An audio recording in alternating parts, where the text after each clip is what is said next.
James Bond. I remember being young because I was once.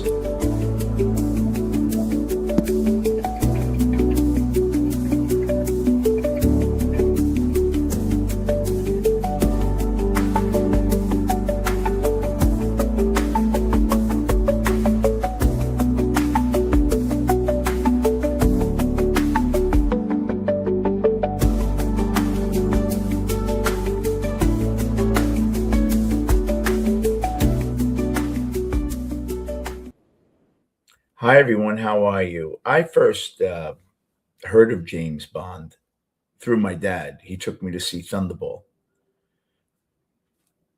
Thunderball came out in 65. It was after 65 he took me. It was probably around 68 or 70 or something.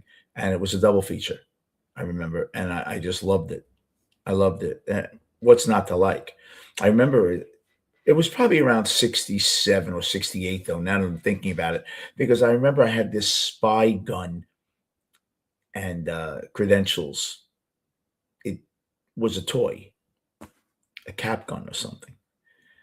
And that was around 1967, 68, around there, within 3 years, getting older. But there were many, many possible James Bonds. I'm going to give you a bunch of names. Some were confirmed that were asked to do it. Christian Bale was asked to replace Pierce Brosnan. Didn't do it. Liam Neeson, Hugh Jackman, before Daniel Craig was offered. Henry Cavill, The Tudors, remember him? Clive Owen, Cary Grant. But Cary Grant said he'd only do one, and they didn't want to have to replace him after one show, after one movie. Gerard Butler, uh, Idris Elba, Jason Statham, Ewan McGregor, Michael Caine, way back. Adrian Paul, Sean Bean, before Brosnan, and ended up being in one of those shows as a really good villain. Richard Burton, Colin Firth, Ralph Fiennes, who ended up being M in the last couple of movies. Julian McMahon from Charmed, I think he played the devil. Rod Taylor for Dr. No, before Sean Connery was offered. And John Gavin. He had so many. But we'll go through the movies because I think the movies had a lot to do with the acting because some of the scripts were better.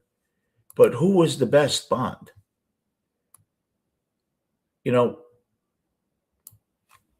The summer blockbuster was made for the James Bond movies.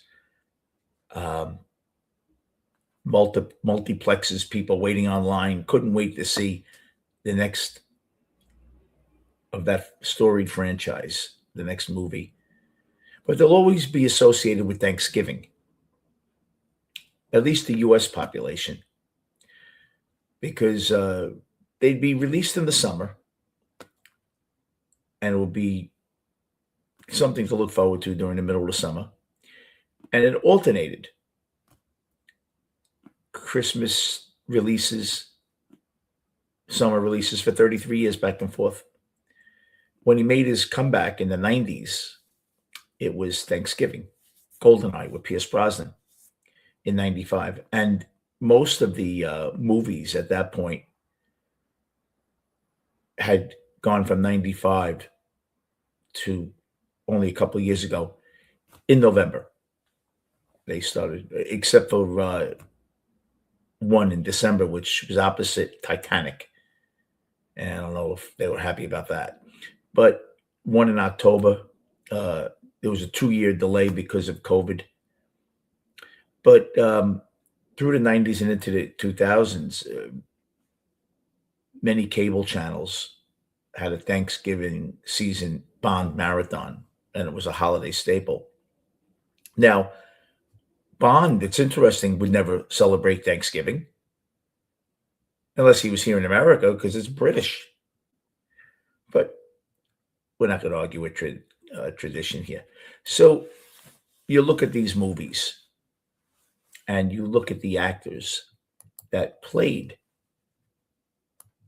in these great movies.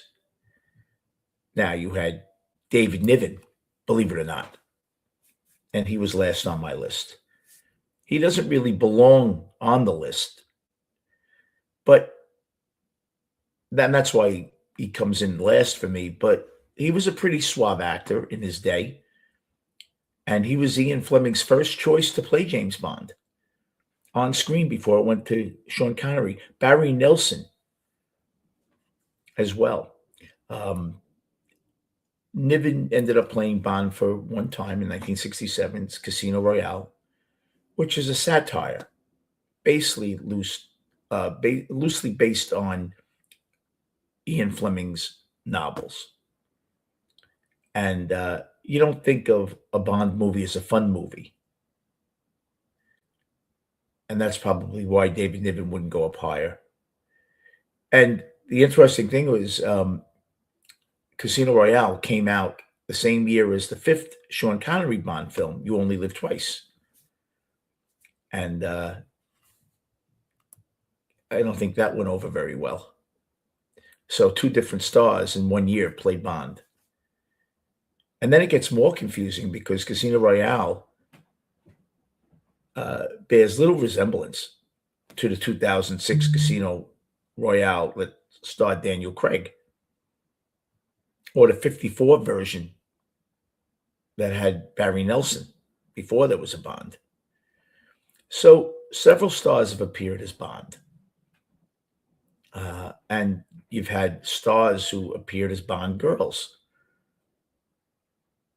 Ursula Andress, everyone knows her from Dr. No, right? But Niven is the only actor besides Connery to play Bond that was not made by Ion Productions. Now, number 6, George Lazenby, who I think did a very good job, but he is a victim of script writing. Although I think that on Her Majesty's Secret Service was very strong, that movie, and he was the most tragic Bond. 1969, the one that Sean Connery turned down and then ended up coming back in 71 for Diamonds Are Forever, because he ends up marrying Contessa Teresa Di Vincenzo, Diana Rigg, who was a very good Bond girl, only to see her killed by Blofeld, who was played by the great Telly Savalas. Who doesn't love Telly Savalas? Way before Kojak. So, no, a few years before Kojak. So Lazenby was pretty respectful as the first Ion movie star for this series besides Sean Connery. And Connery's not easy to follow, right?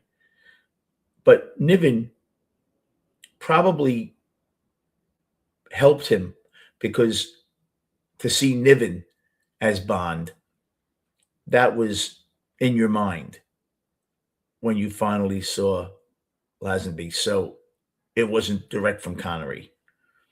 But he did show you that more than one actor could possibly play Bond, Lazenby. And he was the only Australian to play Bond. But I think he did a pretty good job. And it was a good movie. It was actually a good movie. The script was good. Now, Craig, the latest actor to play Bond, was only the 5th best, in my humble opinion. He was the buffest. He deserves points for that. But I think in 2006, Casino Royale, they wanted to go darker. They sacrificed a lot of the charm and the campiness of a lot of the Bond films.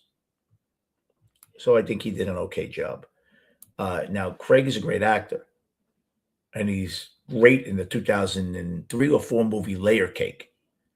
And I think that played a big part in him getting this Bond role. He seemed very miserable being James Bond, while the others had fun at being it in the movies. It looked like he was always so miserable that was his job as 007. Uh, but he learned to laugh at life and death, and I think he did a good job. Roger Moore. Roger Moore is the silliest James Bond. I think he strained in the role. Live and Let Die to Moonraker. His Bonds seemed to be really what was in vogue at the time. He was always chasing whatever was cool in the 70s and 80s. But he had a deadpan charm about him. He had been the Saint in the 60s, that movie. He never took himself too seriously. And he always seemed to be having a ball. Much different than Sean Connery. He was silly. Uh, and that hurt his performances. I think some of the scripts hurt his performances too, to be honest with you. But Sean Connery invented the role. So who could blame Moore for wanting to get totally away and put his own mark on that role? Maybe the Bond films were serious enough for some people, but I just thought that he didn't take it seriously enough. Pierce Brosnan, I think he was very underrated. I have him number three. He was the perfect Bond, sly, witty, tan, very funny. He's not supposed to be tan as Bond. And he's a convincing secret agent. He had the right look. He was in between, I think, Roger Moore and Sean Connery.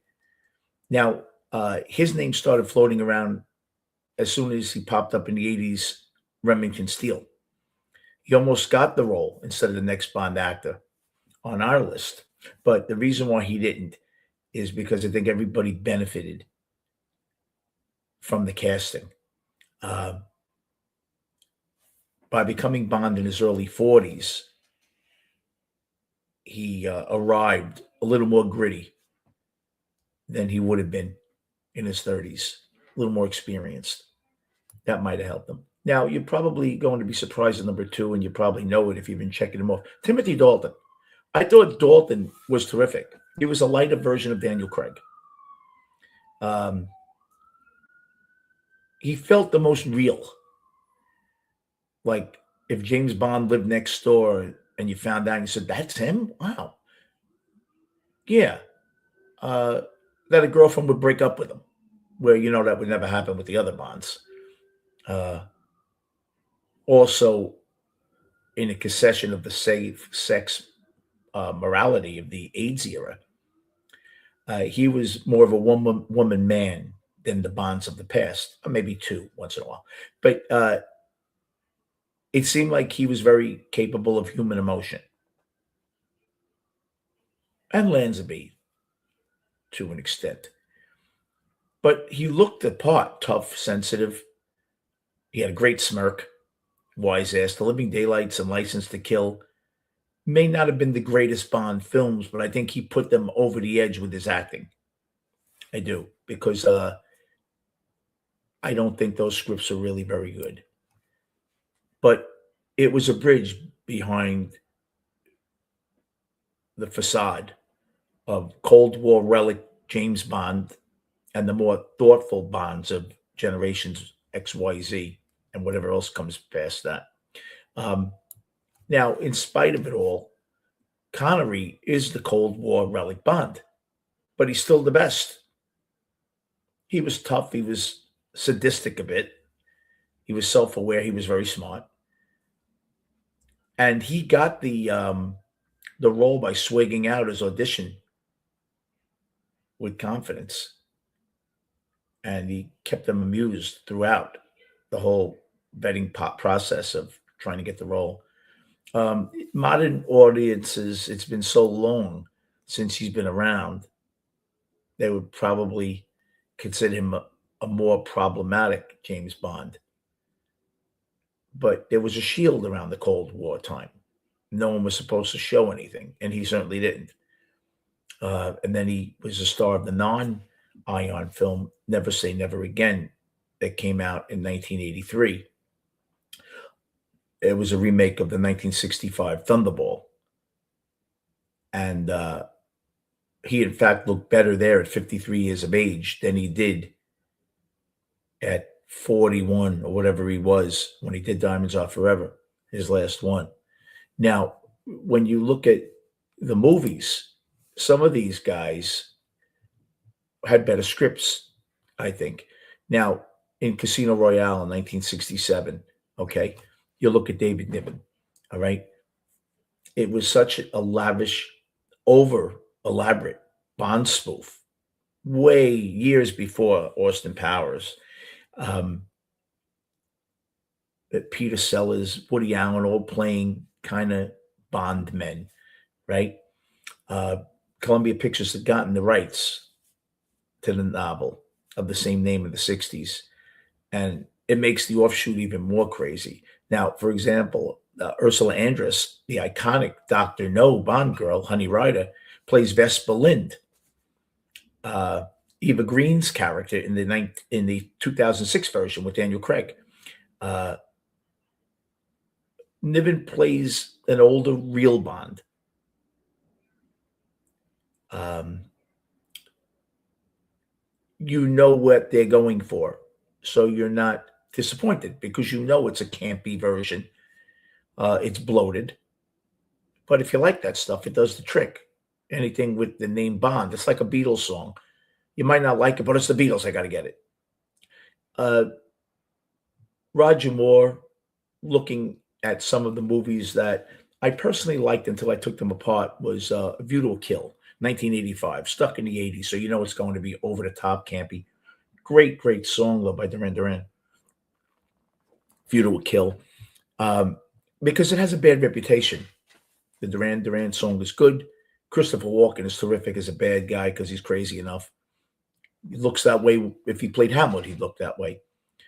Problem was Roger Moore was nearing 60 at the time. Is 60 old? No, but we know it. That's what makes it old. And it doesn't seem so ridiculous, face value. After all, Moore was uh, around the same age as John Wick in Chapter 4, Keanu Reeves, right? 50s action heroes. Um, the problem with that, the craziness of this movie is not so much his advancing age. The series started to lose a little steam and got a little creaky, got a little old. Um, More, I think they Bondies got a little Roger Moore fatigue. You know, churning out movies every couple of years or so during a decade. You're almost looking forward to who might take his place.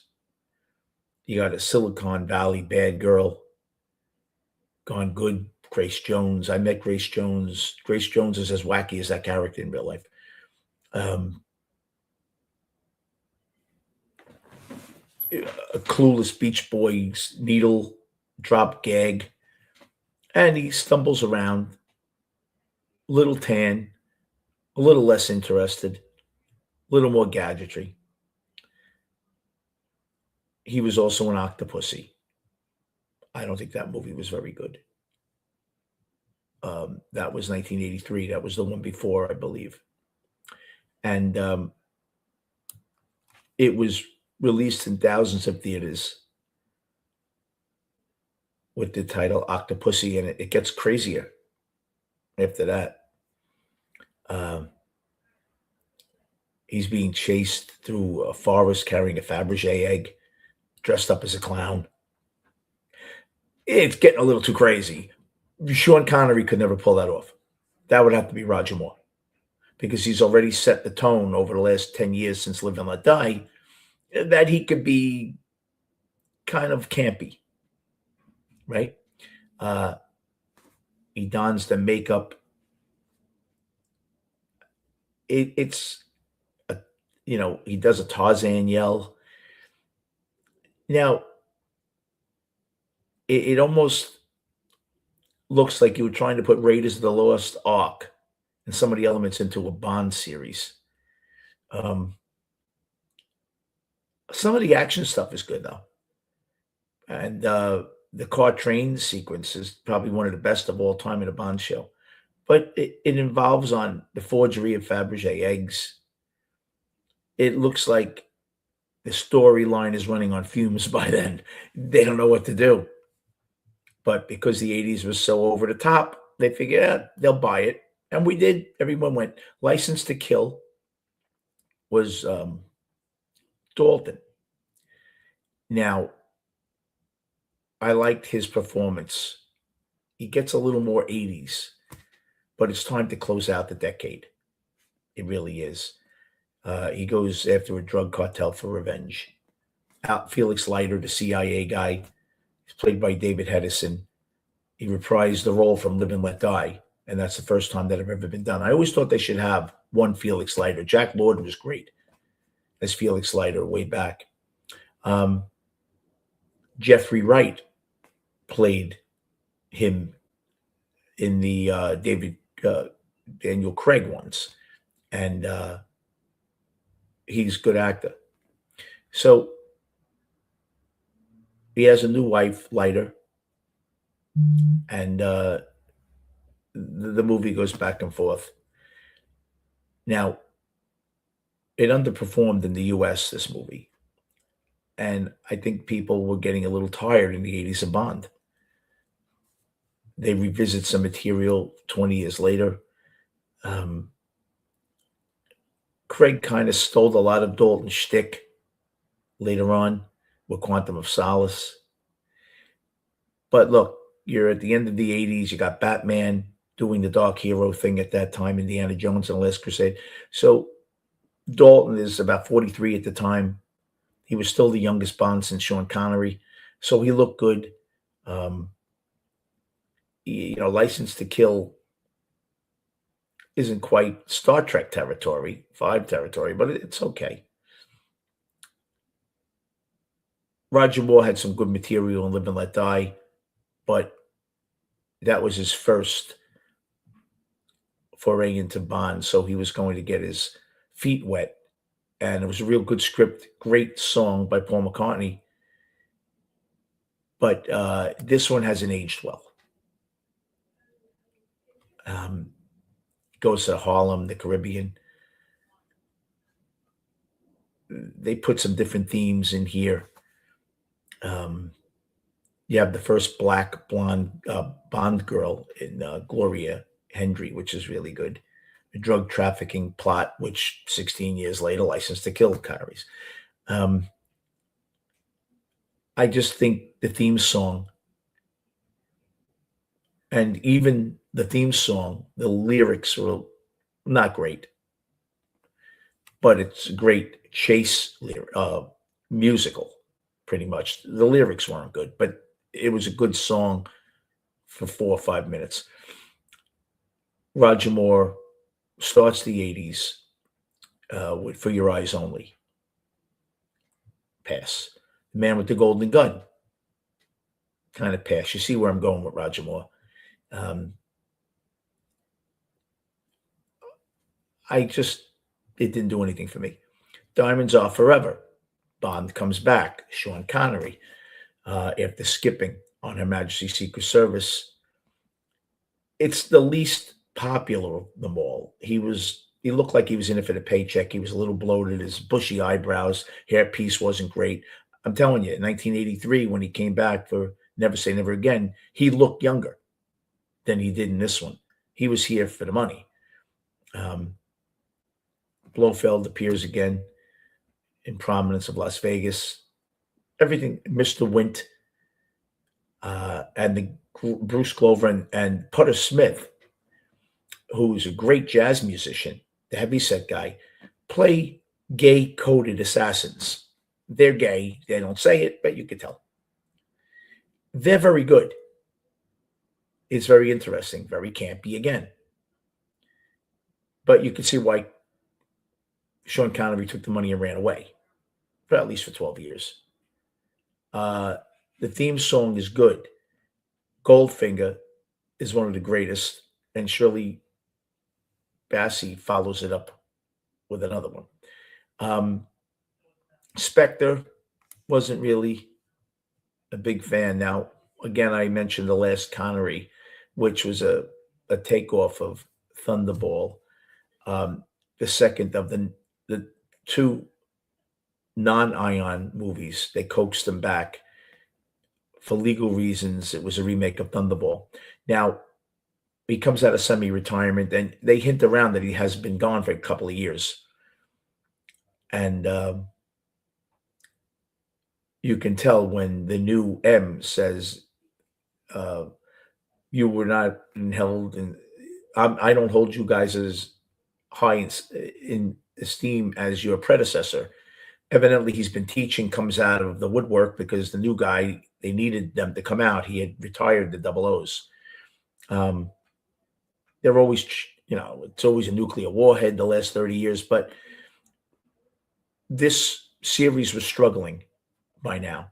And even though it wasn't an Ion film, uh, Roger Moore was still popular, but the script writing wasn't very good. So it regrounds James Bond, makes him a lot older. Moore was 3 years older than Connery, actually. So Octopussy was released the same year as this one and still had the more elderly '07, although he comes out of retirement. Um, Bond goes gamer with the villain, which games were getting noticed in the '80s. Um, an arcade like attraction. And of course, Bond, even coming out of retirement, doesn't lose. It's not a great movie. Connery makes it better because you're looking forward to seeing him after 12 years. Uh, he looked okay, not the greatest. You only live twice. It's okay. It's one of the early ones. It's after Goldfinger and Thunderball. Um,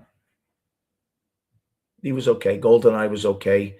The Living Daylights, I thought that was okay with Dalton. I like Dalton. I think Dalton never got he was in a tough position. He was, I think Daniel Craig probably took some of the cues off Dalton when he looked into how he was going to make it his own. The world is not enough. Quantum of Solace, although Dr. No was okay. When you look at the real great roles that could have defined anyone, I think the 2006 Casino Royale with Daniel Craig puts him higher on the list. Okay. Now, it's almost blasphemy to select a movie that Sean wasn't in, but this is just a good movie. Being Bond, they're able to strip away some of the nonsense in this one. Daniel Craig, sleek black and white, um, very interesting. He's vulnerable. He almost gets killed, and you can see that they're stealing bits from every movie to make Daniel Craig what he was. He's a little more interesting. From Russia with Love in '63, Sean Connery's Doctor No was the first one was really the formula looks very ancient to modern eyes now. But From Russia with Love is a perfect stepladder into Goldfinger, which I consider the best. Um, the progress they make in this movie to show you what the Bond character is going to be is very, very uh, telling. And I think because Sean Connery was the original Bond and then probably the best in Goldfinger, it cements him. It's like a great player winning a World Series and winning the MVP of the World Series and winning the MVP in the season. One of the greats because not many do it. I think Sean Connery, by his third film, really took to the role. He tweaked it. If you look at him in Dr. No and Goldfinger, big difference. But Connery's on a mission.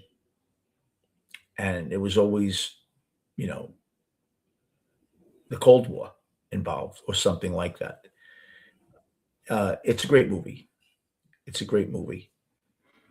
But From Russia with Love, 1963, sets the role for Sean Connery to do Goldfinger, which, No Time to Die was good.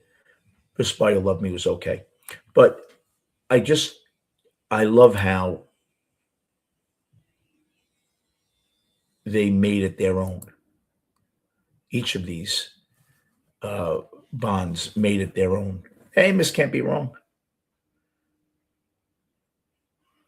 There was a disguise. Hey, Buffalo Billy, how are you? Um, it was it was tough, Now, if you go through all the Bonds that could have been, George Clooney would have been an interesting Bond. I know he's not British, but if you can use an Australian, you can use an American. John Hamm would have been interesting from Mad Men. I think Denzel would have been great. Liam Neeson,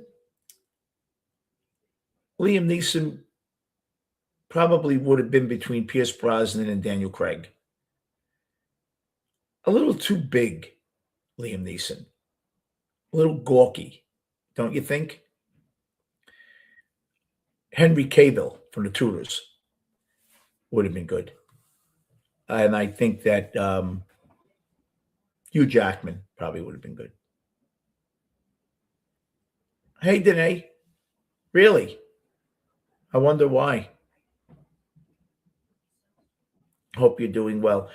Miss Can't Be Wrong. They're interesting.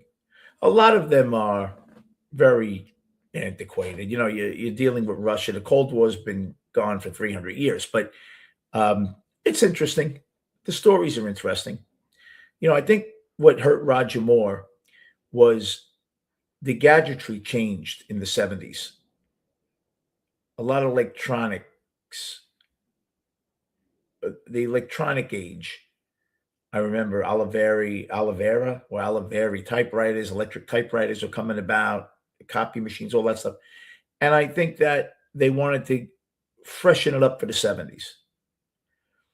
I think the Cold War, even though we were still in it, you got to remember, you're doing Dr. No, From Russia with Love. You're doing Goldfinger, and the Cuban Missile Crisis was a year before. So that is really foremost in everyone's minds, Russia. So you have to dance around that, doing it, the movie. So that was really something we dealt with. So throughout the 60s, I think there was certain things they couldn't do, and that's why they never used Russia. It was always Spectre. Spectre was supposedly an outside organization, criminal organization. You can't use Russia. You can maybe insinuate. You really can't with their enemy. So Spectre, which would be like Russia, and they can't blame us for using them. So by the 70s, Roger Moore comes in, and a little less Cold Warish, a little more gadgetry. Q, who makes all these gadgets, becomes more relevant. And I think it's interesting enough. I think Dalton ending the 80s was a good move. I was surprised that he left. I don't know if they didn't want him. I'm not sure, but I know Christian Bale was looked at, and then Bale was looked at really seriously after the 90s to early 2000s to replace Pierce Brosnan.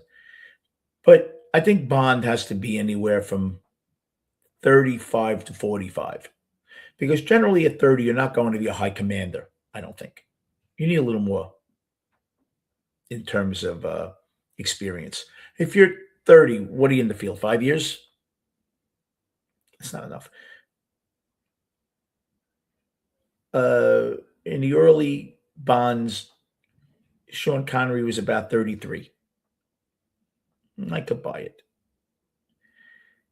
In the early 40s, yeah, but you're not fighting off 25-year-olds in your early 40s generally. You've slowed down a bit. And that's the premise where during the fight games to recertify James Bond in Never Say Never Again, he's probably in his early 50s or late 40s and he gets stabbed during one of the games. And they say he's not as sharp. It's showing you he's slowed down. And he says, the adrenaline's not there during these games and you lose a sharpness that you would have.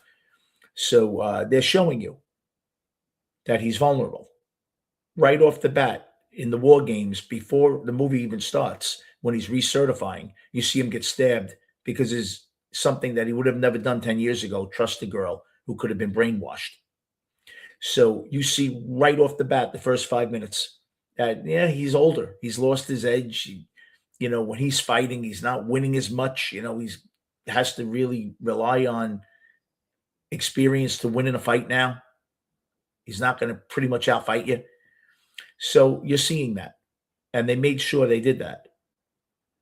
And I thought that was interesting. But when you watch a movie, you're not supposed to think that Roger Moore's almost 60 years old when Roger Moore was doing his movie, Octopussy, right? You're not supposed to think that. You're supposed to be watching the movie.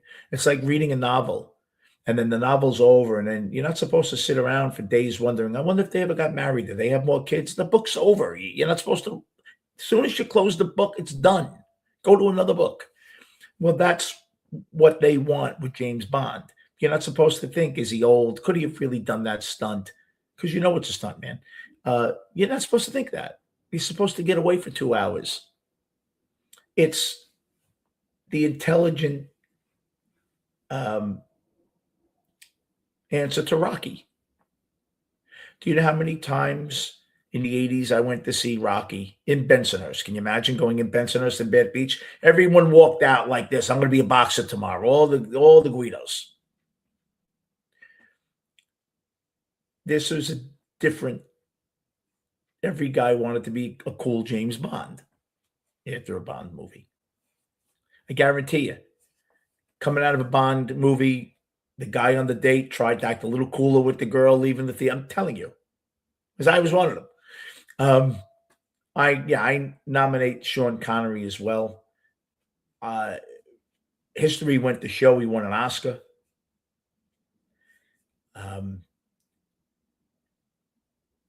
Probably the most acclaimed, although I would think the two most acclaimed actors are Daniel Craig and Brosnan's good, but Daniel Craig and Sean Connery, the two better actors of all of them. Now, Hugh Jackman's a good actor. Hugh Jackman would have been pretty much, if I look at Hugh Jackman would have been like Pierce Brosnan. Liam Neeson would have been a cross between Connery and Daniel Craig. Henry Cavill would have been like a Pierce Brosnan. Clive Owen. Cary Grant would have been a lower key Roger Moore. Idris Elba would have been like probably Denzel Washington in Equalizer, just not as brutal. Jason Statham would have been Daniel Craig. Ewan McGregor. Pierce Brosnan. Sean Bean. He's the one that would have been more like Connery, I think, if you know who he is. Sean Bean would have been the most like Sean Connery. Good actor. Colin Firth would have been like Pierce Brosnan. Ralph Fiennes. Ralph Fiennes, I could see like Timothy Dalton. Julian McMahon.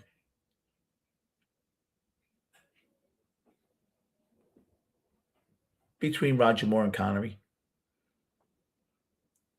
Yeah, Craig was good. They wanted to go in a different direction. Absolutely. They less gadgetry, more sinister. You're supposed to have a license to kill.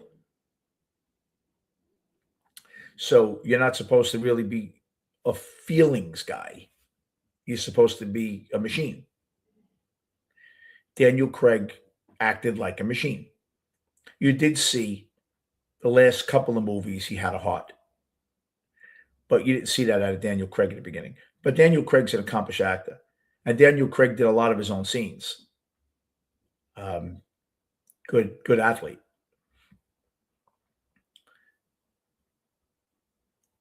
I'll tell you something that I bet you a lot of you maybe don't know. Do you remember The Equalizer in the 80s with Edward Woodward? Well, Mickey always had the army jacket on. He helped McCall. Mickey was really a Navy SEAL. He was a retired Navy SEAL, that actor. He did all his own stunts. He later turned up in Law and Order, I think, as an attorney. He played Mickey Kosmeyer. But yeah, Sean Connery's number one for me. I think because he was in probably three of the top five Bond movies as well. Now, were those Bond movies that good, or did he make them that good? That's the question. Think a little of both. Was Derek Jeter that great, or were the Yankees just a really good team and Jeter won because they were so good? That was Sean Connery in the James Bond series. Our society, first of all, it's toxic masculinity. Hollywood, already in the last Bond movie, when Daniel Craig supposedly died, you had Q was gay. Uh, you know, they had to do their woke thing, Hollywood. So it's turned a lot. But it was a good movie. I'm not saying the woke thing was bad. I'm just saying it's not supposed to be that way. Um, so this society, toxic masculinity, is not favored. It's frowned upon. And what is more masculine toxicity than James Bond? Remember, Sean Connery slapped a girl, he smack her on her ass. You can't do that anymore. You can't do that. So even if you wanted to remake one of the Ian Fleming books, you'd have to take that stuff out. So you're not really being loyal to the material that you're adapting to the screen. But I think you can't go wrong. And Bond was just put on Netflix a few days ago, all of them. I was actually finishing up Diamonds Are Forever when I came on here. So thank you so much. As you can hear, I'm sick. Thank you so much for coming in. Thank goodness I'm off from teaching this week because I would have had to teach, but I'm glad I have off. I can relax. So, everyone, have a wonderful day. Thank you, as always, for coming in. And I might see you later tonight. I don't know if I can come up with something to talk about. Thanks, everybody. Have a good one.